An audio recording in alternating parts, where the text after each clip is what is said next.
Ոռոգման համակարգի ոչ բավարար լինելն այսօր Արցախի գյուղատնտեսության զարգացման հիմնական օբյեկտիվ խոչընդոտներից է։ Պարադոքս է, մեր երկիրը հարուստ ջրային ռեսուրսներ ունի, այնինչ վարելահողերի ընդհանուր ծավալի գրեթե 7%-ն է ջրարփի։ Պատճառը մի կողմից հնամաշ ներքին ոռոգման ցանցն է, մեծ կորուստներ ունեցող հողային ջրանցքներով, մյուս կողմից կարծրատիպի վերածված մոտեցումները ոռոգման հարցում։ Եվ եթե մաշված ցանցի պատճառով ջրի կորուստները դաշտ հասնելու ճանապարհին են, ապա ոչ գրակետ ոռոգումը ջրի կորստի գերծախսի հետ հաճախ նաև բերքատվությանն է վնասում։ Իրավիճակը նոր չէ, նորը այն հաղթահարելու մոտեցումների մեջ է նկատվում։ Արդեն կան որոշակի գիտելիքներով զինված եւ համարձակ օգտագործողներ, ովքեր անցել են ոռոգման ժամանակակից ջրախնայող եղանակին։ Ջրախնայող համակարգերի տեղադրման գաղափարը գյուղնախարարությունում ծնվեց, փորձարկվեց որպես մասնավոր նախաձեռնություն, վերածվեց պետական ծրագրի եւ շուտով իր պատվավոր տեղը կգտնի գյուղատնտեսության զարգացման պետական հայեցակարգում։ Այսօր այդ երկար ճանապարհի առաջին քայլերն են անում։ Նոր տեխնոլոգիան հնարավորություն է տալիս ունեցած ջրային ռեսուրսներն ավելի արդյունավետ օգտագործել։ Ջուրը խնայվում է ոչ թե բույսի բիոլոգիական պահանջի հաշվին, այլ միջև բույսի արմատային համակարգը հասնելու ճանապարհին, ժամանակավոր ոռոգիչների, մարգերի, ակոսների ֆիլտրացիայի ու գոլորշիացման հաշվին։ Այսինքն միջև արմատային համակարգին հասցեական ջուր հասնելը ճանապարհին գոլորշիացում է տեղ ունենում մարգերի վրա, ժամանակավոր ոռոգիչների վրա։ Խնայողությունը այդքան չափով է։ Այս համակարգի շնորհիվ հասցեատերերին է հասնում ջրի ամեն մի կաթիլը, խնայելով ռեսուրսներ, աշխատուժ եւ ժամանակ։ Ստացվում է այնպես, որ չծախսվածը կարող ենք եկամուտ համարել։ Արդեն փորձարկել ենք։ 2 օրում հնարավոր է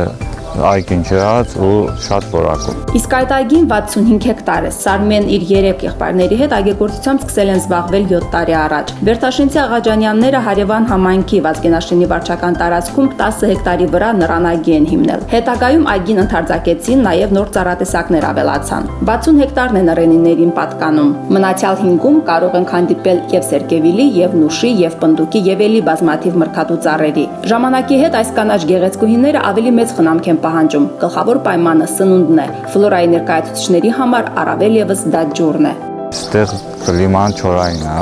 տարի ջուրը պակասում է։ Սարմենի ու նրապես ֆերմերների հոգսը թեթևացնելու, ինչպես նաև երկրագործությունում կորուստները նվազեցնելու ու հաջողությունները ավելացնելու նպատակով արդեն 2-րդ տարին է Արցախում կիրառման մեջ է ջրախնայող տեխնոլոգիաների խթանման պետական ծրագիրը։ Այս ծրագրի շահառուն կարող է ցանկացած Արցախի հանրապետության քաղաքացի, ով ուզում է զբաղվել ոռոգովի գյուղատնտեսությամբ։ Առաջնահերթ օգտվելու են այգեգործությամբ զբաղվողները, ծխախոտագործությամբ զբաղվողները։ Հայտ ուսումնասիրվում է, եթե ծրագրի իրագործման կարգին համապատասխանում է, դրա հիման վրա համակարգի տեղադրման նախագիծն է կազմվում։ Ջրախնայող համակարգի ներդրման ծախսերի 50%-ը պետությունն է ստանձնում։ Այս տարվա համար նախատեսվել է 250 միլիոն դրամ։ Այգեգործ Սարմենը նախարարության խորհրդով ձեռք է բերել ժամանակակից իսրայելական արտադրության ոռոգման կաթիլային համակարգ։ Այն այսօր համարվում է աշխարհում ամենաարդյունավետներից մեկը, որի հնարավորություններին գյուղատնտեսության եւ էկոնոմիկայի նախարարների ուղեկցությամբ վարչապետն է ծանոթացել։ Արայիկ Հարությունյանը եւս տպավորված էր այս նորույթի բազմաֆունկցիոնալությունից։ Այն ունի միմյանց հետ կապված սնուցման, ֆիլտրման, պարարտանյութերի տրամադրման հանգույցներ։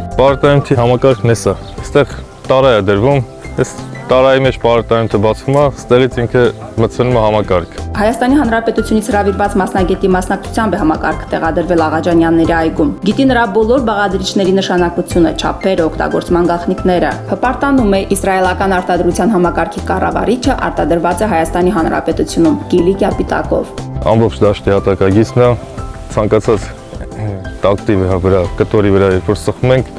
շաբաթվա օրերին է բացվում ու կարողանում ենք ստեղից արդեն հրամայել, թե որ տակտը օրվա որ ժամին պետք է միանա ու անջատվի։ Սարքի կառավարման մյուս ձևն էլ կարելի է տեղեկատվական տեխնոլոգիաների բնագավառում ձեռքբերումների շարքին դասել։ Հողագործը կիլոմետրերի հեռավորությունից կարող այն կառավարել։ Ընդհանրապես հրամանն ենք տալիս, մնացածը ինքը էլ իր քայլերով գնում է։ Կանոնատե այս համակարգի կառավարումը iPhone հեռախոսների կառավարմանն է։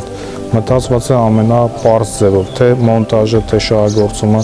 ինքը դժվարություններ չունի ընդհանրապես։ Համակարգը օգնում է նաև երկրագործին կողմնորոշվել, թե երբ, ինչքան ջրի պահանջարկ ունի այգին։ Ունենք այս տարան, որի մեջ ջուր է լցված, որտեղից որ գոլորշիացումը տեղի ունենում ու որտեղ որ լցվում են եկած մթնոլորտային տեղումները։ Ամեն օր մենք կարողանում ենք այս տարայից չափել քանի միլիմետր ջուր է գոլորշիացել, այս մակերեսից ու ինտեգրենք ամբողջ դաշտի համար։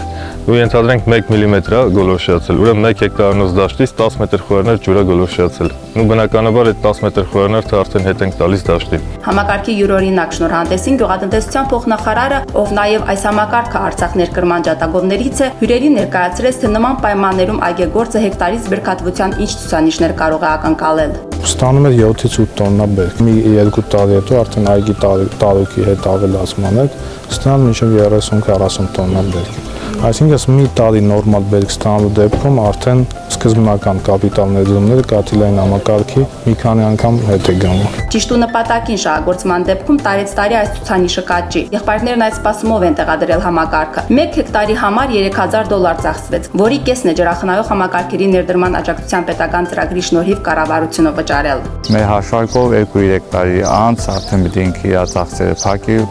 եւ նույնիսկ ավելանա։ Մինչ այսօր բավարարված 21 հայտերի կողքին սպասում են եւս 100-ը, բայց միայն այս ծրագրով ջրախնայող տեխնոլոգիաների տարածումը մեր երկրում չի սահմանափակվի։